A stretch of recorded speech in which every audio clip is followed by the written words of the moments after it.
The strange medicine men told my grandfather that the canyon they entered was once a city which ruled over much of the American Southwest.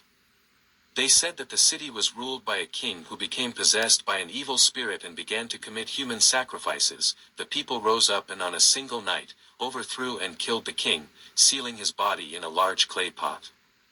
They claimed that the Rangers unleashed this evil which could possess humans, turning them evil, and it was now his responsibility to find and stop it, before it unleashed its horror on the entire world.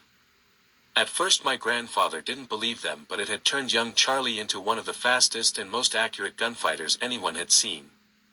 The local doctor, who had inspected the body, suddenly went from a mild-mannered doctor to a vicious murderer. After that, my grandfather tracked the doctor until he was seemingly killed in a brawl with a gang of sailors, with only one of them surviving the encounter. Learning that he had sailed on a ship headed for London, and of the brutal murders attributed to Jack the Ripper, he knew he was back on the trail. First sending a detailed wire to the British authorities, he then found the first ship heading for England. But when he got here he found that the Brits had closed the case and declared the Ripper murders over.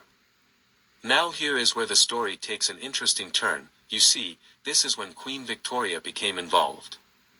Somehow the Queen became aware of my grandfather's telegram and, for reasons known only to her, she arranged for Inspector Frederick Aberline to meet with my grandfather and continue the investigation.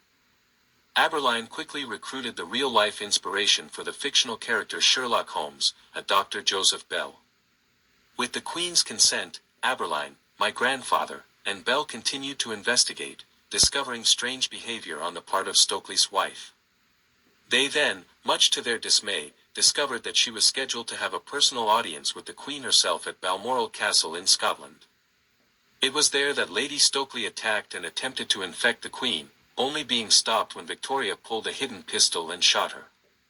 They quickly doused her in kerosene and burned her body before she could infect anyone else. Or so they thought, but there's even more strangeness to this tale. The Queen mentioned that this evil had come to Earth from somewhere else, had been here a very, very long time, and wanted to dominate the human race in order to create an empire which would span the heavens.